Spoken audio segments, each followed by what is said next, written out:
Assalamualaikum warahmatullahi wabarakatuh. Selamat pagi, berjumpa lagi dengan saya dalam pelajaran akuntansi ya. Kita masih membahas tentang jurnal penyesuaian. Pada minggu lalu saya sudah menjelaskan apa itu jurnal penyesuaian. Nah, jurnal penyesuaian itu mempunyai dua pendekatan, yaitu pendekatan ikhtisar laba rugi ya.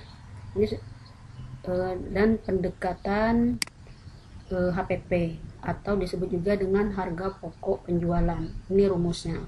Nah, ini rumusnya ya. Pendekatan ikhtisar laba rugi dan pendekatan HPP. Nah, sekarang saya tinggal melanjutkan pelajaran yang terdahulu. Pada minggu lalu saya juga sudah memberikan soal ya. Soal UD Jaya, yaitu neraca saldonya pertanggal 31 Desember 2017. Nah, yaitu kas, piutang dan lain sebagainya ya. Nah, soalnya keterangan untuk penyesuaian pertanggal 31 Desember yaitu A. Nilai persediaan barang dagang pertanggal 31 Desember 2017 adalah 13.500.000. Ini adalah persediaan akhir. Nah, di sini saya akan menjelaskan dulu membuat jurnal penyesuaian dengan pendekatan ikhtisar laba rugi. Nah, jurnal penyesuaian dengan ikhtisar laba rugi hanya membahas tentang persediaan awal dan persediaan akhir ya. Contohnya rumusnya di sini. Pendekatan ikhtisar laba ruginya di debit, persediaan barang dagang awalnya di kredit. Kemudian persediaan barang dagang akhir di debit, ikhtisar laba ruginya di kredit. Ini rumusnya. Nah, kalau kita masukkan ke sini, nah di sini ini adalah persediaan dagang awal. Persediaan barang dagang awal adalah ikhtisar laba rugi 12.200.000 dan persediaan barang ikhtisar laba rugi di debit 12.200.000. Kemudian persediaan barang dagang awal adalah 12.200.000. Di mana mendapatkan persediaan awal, kita lihat di neraca saldo ya. Lihat di neraca saldo di sini. Ini ya. Ini adalah persediaan awal. 12.200.000 ini adalah persediaan awal. Nah, yang ini adalah yang disoal adalah persediaan barang dagang akhir. Nah, kita masukkan di sini. Persediaan barang dagang awal adalah 12.200.000, kemudian persediaan barang dagang akhir adalah 13.500.000 dan di debit, kemudian ikhtisar laba ruginya di kredit adalah sebesar 13.500.000. Paham ya? Kalau kurang paham silakan ditanyakan, bisa lewat WA ya. Nah, selanjutnya untuk yang lain-lainnya sama saja seperti perusahaan jasa, cara membuatnya, jurnal penyesuaiannya sama seperti perusahaan jasa ya. Nah, kita lihat di sini soalnya.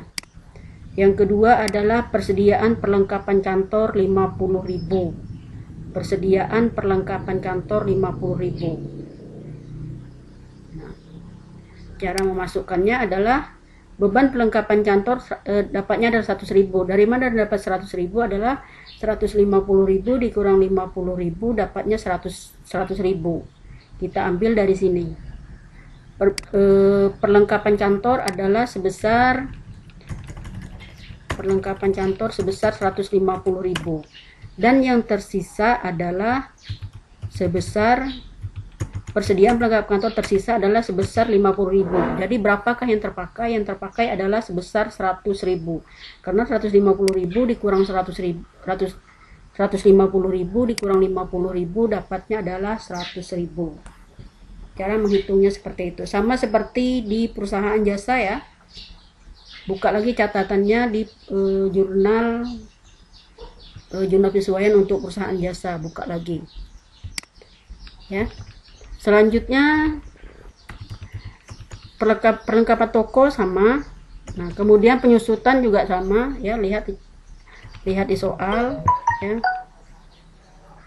Lihat di soal kemudian dimasukkan di jurnal penyesuaian.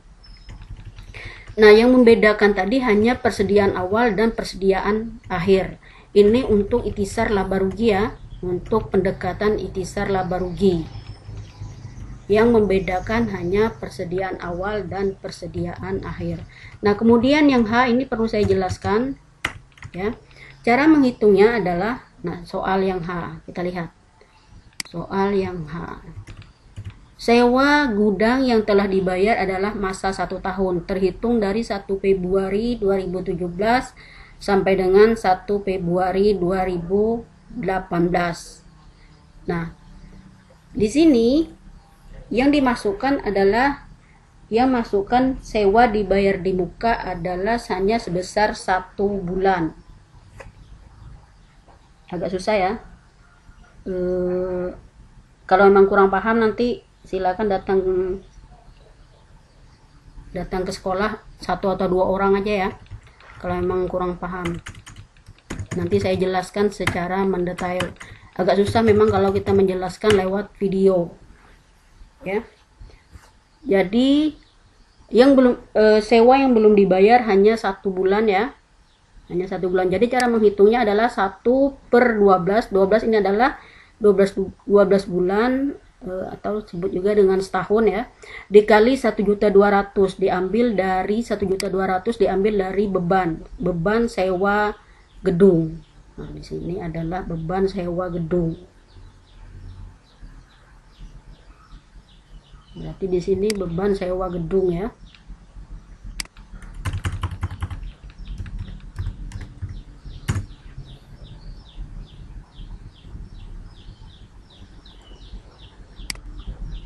Nah, sama seperti yang J, asuransi dibayar di muka hanya 3 bulan. Nah, lihat soalnya yang J, biaya asuransi adalah untuk masa 1 tahun, yaitu 1 April 2017 sampai dengan 1 April 2018. Berarti yang sewa dibayar di muka adalah, karena kita tutup buku sampai dengan bulan Desember, berarti yang dibayar adalah, yang sudah kita bayar duluan adalah yang tahun 2018, Januari, Februari, Maret. 3 bulan ya, Januari, Februari, Maret. Jadi cara menghitungnya adalah 3 dibagi 12 dikali 720.000. Dapatnya adalah 180.000. Nah, di sini. Dapat 720.000 dari sini, dari beban asuransi 720.000. Yang kurang paham silakan tanyakan ya, bisa lewat WA. Atau bisa langsung datang ke sekolah, tapi jangan banyak-banyak ya, 1 atau 2 orang saja mewakili. 3 dibagi 12 dikali 720.000 dapatnya 180.000. Jadi totalnya adalah jumlah penyesuaian untuk pendekatan ikhtisar laba rugi adalah 28.710.000. 28.710.000 ya. Nah, sekarang saya akan menjelaskan pendekatan HPP. Pendekatan HPP rumusnya adalah, lihat di sini. HPP atau harga pokok penjualan di debit, persediaan barang dagang awal di kredit. HPP, harga pokok penjualan di debit, pembeliannya di kredit. HPP di debit, beban angkut pembelian di kredit. Retur pembelian dan pengurangan harga di debit, kemudian HPP di kredit. Ini rumusnya, ingati ya. Ini rumusnya. Jadi cara masukkan di sini adalah, kita kembali ke sini dengan pendekatan HPP ya. Jumlah penyesuaian dengan pendekatan HPP adalah, nah kita mulai dari harga pokok penjualan atau HPP di debit adalah sebesar 12.200.000, persediaan barang dagang awal adalah sebesar 12.200.000. Kemudian untuk pembelian, HPP-nya di debit, pembeliannya di kredit. Kita ambil dari neraca saldo. Nah, pembelian di sini. Pembelian sebesar 82.500.000 ya. 82.500.000. Kemudian beban angkut pembelian 2.500.000. Harga pokoknya di debit 2.500.000, beban angkut di kredit 2.500.000. Nah, juga lihat di sini ya. Beban angkut pembelian, kemudian retur pembelian dan pengurangan harga. Lihat di sini semua ya. Tinggal kalian tambahkan dengan HPP. Ya, tinggal ditambahkan dengan HPP. Nah, sampai dengan persediaan barang dagang akhir dengan HPP sebesar 13.500.000. Nah, yang lain sama saja seperti ikhtisar laba rugi ini. Yang membedakan kalau HPP dia memasukkan pembelian, beban angkut pembelian, kemudian retur pembelian dan pengurangan harga, kemudian potongan pembelian. Itu yang membedakan. Kalau yang lainnya sama saja, ya. Kalau yang lainnya sama saja di sini cara mengisinya. Jadi totalnya adalah untuk jurnal penyesuaian pendekatan HPP adalah sebesar 117.710.000. 117.710.000. Sudah dulu ya, Bu sudahi. Assalamualaikum warahmatullahi wabarakatuh.